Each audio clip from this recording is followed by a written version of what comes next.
BJP के वरिष्ठ नेता एवं मार्गदर्शक मंडल के सदस्य लालकृष्ण आडवाणी के चर्चित ब्लॉग का बाबूलाल गौर ने समर्थन किया है। उन्होंने कहा है कि बीजेपी किसी को भी देशद्रोही नहीं कहती है। इसी के आगे उन्होंने कहा कि हम किसी को भी देश के खिलाफ बोलने पर देशद्रोही नहीं कहते हैं। यहां तक कि देश के टुकड़े करने वालों को भी हम देशद्रोही नहीं कहते हैं। ये उनकी समझ है। देखिए इस खास रिपोर्ट में। दरअसल स्थापना दिवस के पहले बीजेपी के वरिष्ठ नेता और मार्गदर्शक मंडल के सदस्य लालकृष्ण आडवाणी ने ब्लॉग लिखा है। ब्लॉग में आडवाणी ने बीजेपी की वर्तमान कार्यशैली और तौर तरीकों पर सवाल खड़े किए हैं। तो वहीं बीजेपी के दिग्गज और बेबाक नेता बाबूलाल गौर ने लालकृष्ण आडवाणी के ब्लॉग पर सहमति जताते हुए कहा कि आडवाणी ने सही कहा है। अटल जी ने इंदिरा गांधी जी को दुर्गा कहा था, यही हमारा आदर्श है। अटल जी को कश्मीर का पक्ष रखने के लिए इंदिरा जी और नरसिम्हा राव ने यूरोप में प्रतिनिधि बनाकर भेजा था। ये आदर्श राजनीति है। डेमोक्रेसी में कभी हम कभी वो विपक्ष में रहेंगे। भारत के अंदर विरोधी दल जो है प्रतिपक्ष के साथ, हम भी कभी प्रतिपक्ष थे। हमें किसी ने देशद्रोही नहीं कहा, ना हमने किसी को कहा देशद्रोही, बल्कि तो हमने माननीय अटल बिहारी वाजपेयी जी ने तो श्रीमती इंदिरा गांधी को दुर्गा कहा। हमारा आदर्श तो यही है, और वो भी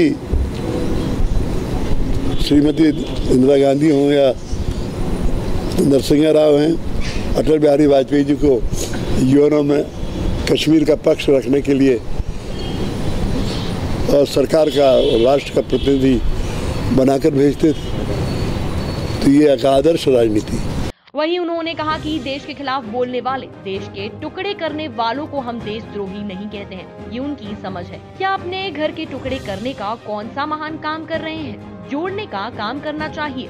बीजेपी और अन्य देश की पार्टी वो किसी को देशद्रोही नहीं कहती। कृषि में हमेशा प्रतिपक्ष रहेगा, कभी हम रहेंगे कभी वो रहेंगे, इसलिए प्रश्न नहीं उठता है। सभी देशभक्त हैं जो चुनाव लड़ रहे हैं, हमारे खिलाफ लड़ने वाले हो, चाहे देश के खिलाफ बोलने वाले भी हों।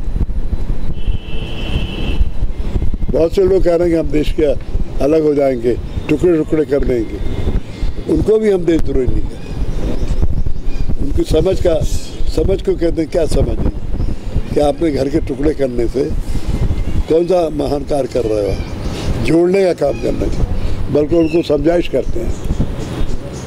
भारतीय जनता पार्टी और अन्य पार्टी जो राष्ट्र की हैं, वो किसी को देशद्रोही नहीं कहती। वहीं कमलनाथ सरकार के मंत्री गोविंद सिंह ने लगे हाथ भाजपा पर जुबानी हमला बोल दिया। मंत्री गोविंद सिंह ने कहा कि मैं लालकृष्ण आडवाणी के ब्लॉग का समर्थन करता हूं, लेकिन देर हो चुकी है, पानी बहुत बह चुका है। मोदी ने अपने कार्यकाल में सभी संवैधानिक संस्थाओं को कुचला है। ऐसे में आडवाणी को उनके खिलाफ चुनाव प्रचार कर लोकतंत्र को बचाना चाहिए।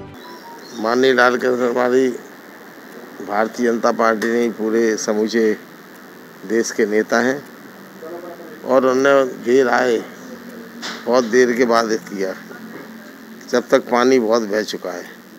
अभी भी हमारा उनसे अनुरोध है, आग्रह है कि प्रजातंत्र की एक एक संवैधानिक संस्थाएं मोदी के शासन के द्वारा, मोदी द्वारा कुचली जा रही हैं।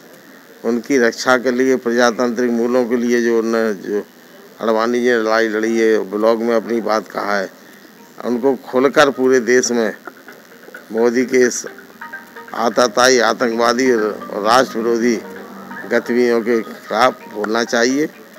जो भी उनके असहमति व्यक्त करता है उस पर सीबीआई का, ईडीआई का और इनकम टैक्स के छापे लगाए जा रहे हैं, और वो भी चुनाव के समय इस प्रकार मतलब प्रजातंत्र नष्ट करने का प्रयास मोदी द्वारा किया जा रहा है।